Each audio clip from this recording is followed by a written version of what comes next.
This video is sponsored by Dragon Shield, your destination for the best sleeves, deck boxes, and accessories in the multiverse. Purchases through the affiliate link below help the channel grow and improve.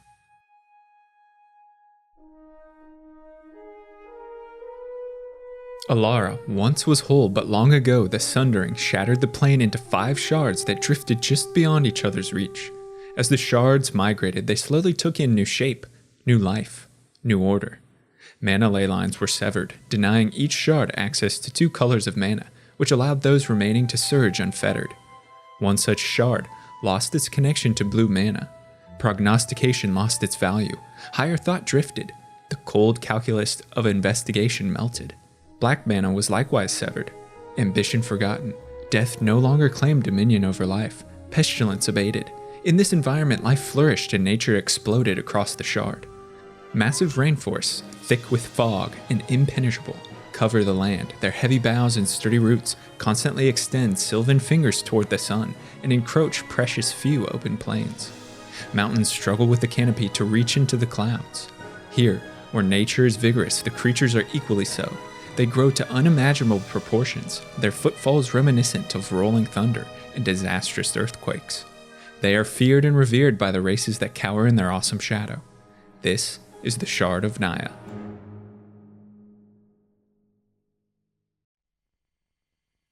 Naya is a world characteristic of unbridled natural growth, a realm unbound by crippling self-consciousness or disease, which has allowed flora and fauna to explode. Naya is primarily aligned with green mana. It draws on surging ley lines to flourish and promotes embrace of wild ideals. Strength rules Naya. Nature is revered, and its primal might manifests in massive behemoths that stalk through jungles large enough to hide towering frames. We see this illustrated beautifully in the Naya Plains Chase card, as well as the card Lush Growth, which depicts the steaming jungles. Its flavor text reads, "Naya's bounty spills over upon itself. Each leaf and flower struggles against the next with thrashing thorns, acidic pollen, and strangling roots." The blossoming growth of green mana is tempered by white mana, which adds direction, structure, and supports further expansion of reverent life. Silence reigns in the idyllic plains and rolling fields suffused with white mana ley lines, where herd beasts range and birds soar above through cloudless skies. White grants organization to tame raw growth. Naya's cultures have formed tight-knit societies. Its jungle and mountain ecosystems represent structured hierarchies where every creature fills a vital niche. Chaotic, destructive forces of red mana are, however, equally embraced.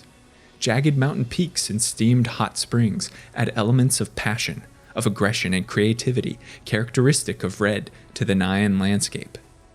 Nature grows erratic and throws the yoke of civilization. Its beasts burn with bellicose animosity. Its people embody passionate freedom. The amalgamation of these colors results in a brilliant canvas painted by light and growth, where nature in all its aspects are revered, and where dark forces gain little purchase. It's a picturesque scene, the pinnacle of harmony in nature. If one word encapsulates the sentiment of Naya, it is immense. Fueled by surges of mana, nothing little grows. Everything is on a shockingly grand scale. Chief examples are the tropical rainforests that cover large swaths of the Nayan horizon. The trees found within extend hundreds of feet skyward, their boughs and branches large enough to support entire communities. So densely packed are these jungles that precious few shards of light filter through the leaf-choked canopies to reach undergrowth. Where they strike, seedlings burst feverishly to stake claim to the sun's nourishment. Lush valleys with rushing rivers create vibrant vistas. Beyond lie rugged mountain ranges, home to all manner of beast. A dense fog blankets large tracts of both forest and mountain, coating the landscape in opaque mists. This permanent fog, called the white cover, reduces visibility such that massive behemoths can go completely unnoticed, as is the case with Earl the Miststalker. Several beasts such as the bull ceradon use the white cover as camouflage to hide movement and more easily hunt prey. Its flavor text reads, "It holds motionless vigil, watching Naya in silence through the screen of the white cover. When it senses anything amiss, it launches forward with the uncanny sound of torn fog." There are myriad creatures, both sentient and less so, that inhabit Naya's vibrant panorama, but from the variegated species that call the shard home, None encapsulate immensity and unbound growth more so than the godlike behemoths in whose wake forests are felled, fields are plowed, and the very earth gives way. Behemoths are Naya's primal forces made manifest. They embody the restless vigor of life, its destructive potential, as well as its bounteous bloom. Behemoths occupy the highest positions in the natural ecosystem. They fight another over hunting grounds and territorial superiority. They hunt lesser prey, and they send all manner of creatures bolting towards safety of underbrush. Beasts like the horned ceradon run rampant through forest floor and expansive field. Even their young, like the yearling, are formidable forces of nature. Others, like the species of thokdar, are highly territorial and aggressive, which we hear in the flavor text of Woolly Thokdar. One of the most ferocious and deadly gargantuans, the thokdar never sees its worshippers, but it often awakens surrounded by gifts and sacrifices. Naya's behemoths are variable in size, shape, temperament, and character, but a unifying feature categorizes them as gargantua, is a base power of 5 or greater. This is reflected in the activated and triggered abilities of several Nyan cards concerned with creatures of such immense power. Behemoths are central figures in Nyan culture, where many races worship them as gods and hunt alongside their impressive stature. The sheer enormity and power possessed by behemoths is most adeptly conveyed in the flavor text of Rakeclaw Gargantuan, which states, Naya teems with gargantuans, titanic monsters to whom both nature and civilization defer. And in Cliffrunner Behemoth, it's revered for its power, celebrated for its grace, and feared for the avalanches triggered by its thunderous feet. Though behemoths represent the pinnacle of natural selection, they're by no means the only creatures to be feared. Amid the dense jungle foliage, massive spiders weave traps of silk and wait in silence for unsuspecting prey. They're on display in the Jungle and Emberweaver, whose text tells of the notorious webbed hunting grounds. Weaver's webs wall off swaths of territory more effectively than any portcullis made of iron. Hellion and Hydra surge through forest floor, cutting paths of fiery destruction across the jungle interior. Even species considered small pests are deceptively formidable. Dozens of ant, bug, and insect species scurry across the underbrush, standing nearly as tall as a human and strong enough to kill several. Against such unfettered growth and destruction, the sentient races of Naya must remain vigilant. But despite its dangers, the shard is home to several humanoid, civilized cultures that benefit from unity and the strength to defend themselves found in numbers.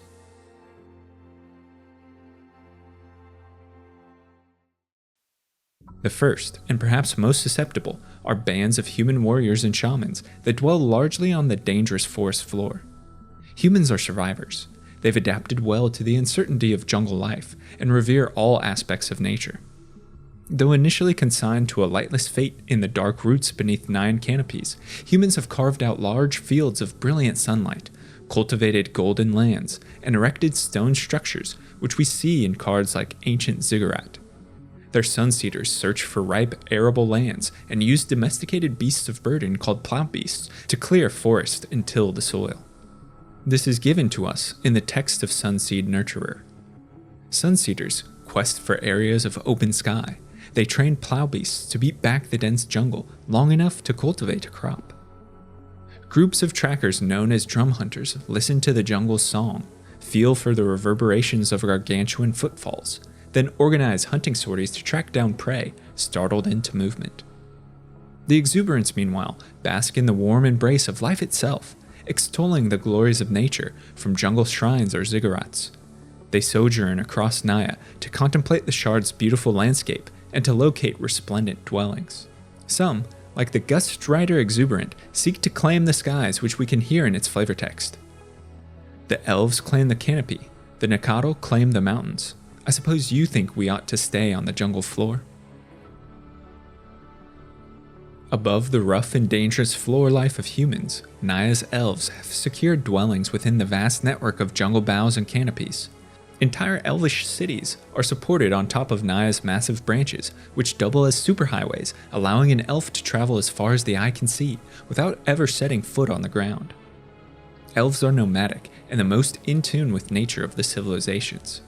They worship Naya's gargantuans and revere them as gods. The most widespread elf clan are are the Cillian elves, whose warriors and shamans are led by the blind seer known as the Anima. The Anima speaks to the earth and listens in the indecipherable language of nature to learn the intentions of behemoths. Nyan elves busy themselves with tracking gargantuan movements, divining truth from their activities, and protecting them from would-be poachers, as the flavor text of Salem Archer states. Our arrows are aimed not at the sacred behemoths, but at those who dare to dream of such a trophy. The god trackers and shamans offer ritual sacrifice to placate behemoths in times of peace, or stir ire in times of war. Elvish lore holds that the soul of Alara slumbers deep under the sacred valley of the Ancient in the form of an immense hydra called Progenitus.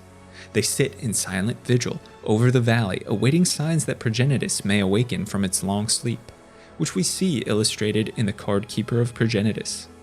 They believe the stirrings of the world soul will fulfill ancient prophecies with disastrous consequences.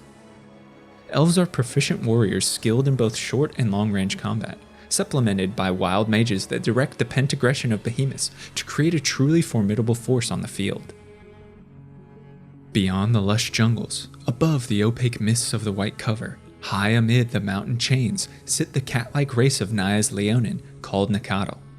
In ancient times, the waxing Nakatl Empire of the Clouds claimed dominion over much of the shards landscape.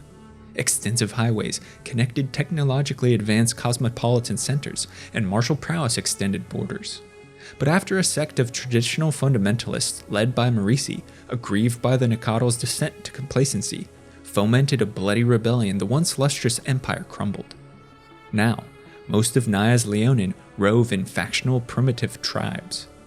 The teachings of Marisi are heard in the flavor text of Nakatl Savage, in which Ajani Goldmane states, "Blades dull and armor dense, Marisi taught us that instinct is the only thing a true warrior needs." Leonin embrace the bestial aspects of nature. Driven by instinct and burning passion, they rely on physical strength to hunt and win the day. Outfitted with tooth, claw, and primitive blades, Nakatl war prides rove the land, viciously attacking unwanted interlopers. Their skill in battle is illustrated in the card Marisi's Twin Claws, which depicts two warriors atop a heap of fallen foes. Few Nakatl remain that keep to the traditions of the ancient empire. These Cloud Nakatl inhabit the crumbling ruins and forlorn mountaintops, hoping to return to their race's golden age. We see them in the card Nakatl Hunt Pride. Wild Nakatl have descended into Naya's vast jungle valleys and sprawling plains, where they continue to live by Marisi's teachings. Their contempt for the Cloud Prides can be heard in scathing invective present in the flavor text of Wild Nakatl. The clouds sit and think, a bunch of soft paws. We are the claws of Marisi, stalking, pouncing, drawing blood. The Leonin Kasali tribe is perhaps the most notable, as its members include Jazal Goldmane and his planeswalking brother Ajani. The Nakatl of Naya have thrown off the lie of civilization, reverted to primal instinct, and embraced their savage nature. Their familial prides are ever at violent odds with the humans and elves of Naya.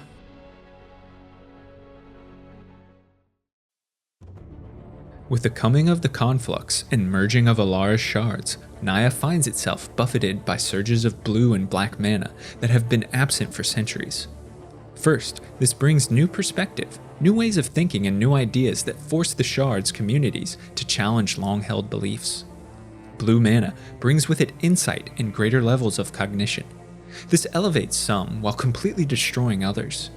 Strength, which had for so long dominated Naya in the form of its indomitable beasts, is now attacked by the forces of the mind.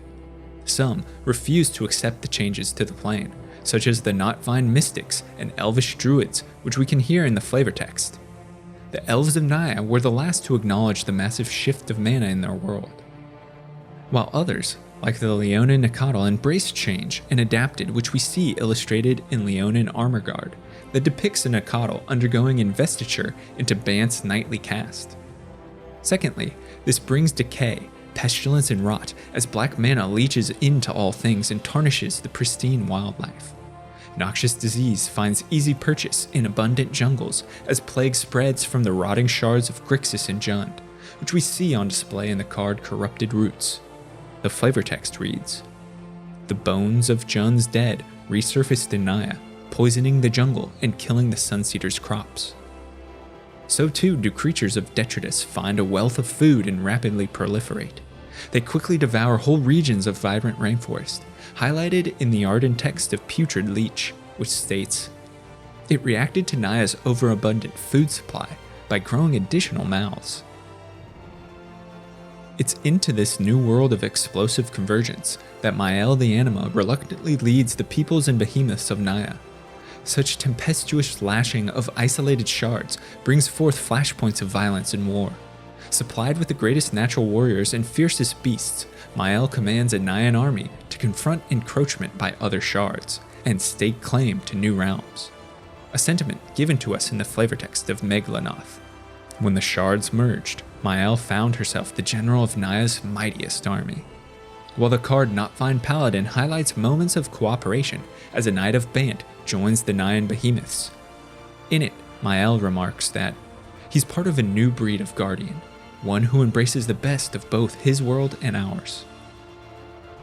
Naya, a shard heavily steeped in green mana, a landscape of abundant plenty where the footfalls of its massive behemoths reverberate through verdant jungles. It's a world that embraces nature, reveres simplicity, and fosters communities of growth. It's at times dangerously unpredictable, at times harmoniously organized, and always a source of beauty and awe. But much is changing.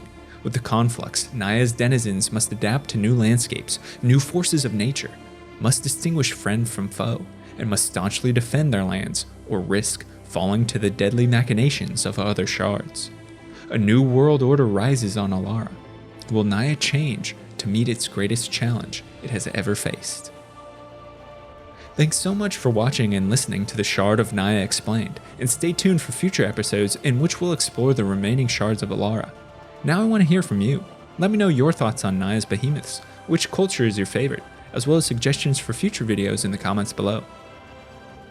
And if you're a fan of lore and storytelling, be sure to subscribe to the channel, check out the podcast or the blog, where content is uploaded frequently. A huge shout out to all of my supporters over on Patreon. Your patronage means the world to me and helps the channel grow and improve. If you're interested in becoming a lore luminary for access to me, a great community, written scripts, and early video drops, check out patreon.com/thelorebrarians to learn more. Until next time, go forth and explore the lore.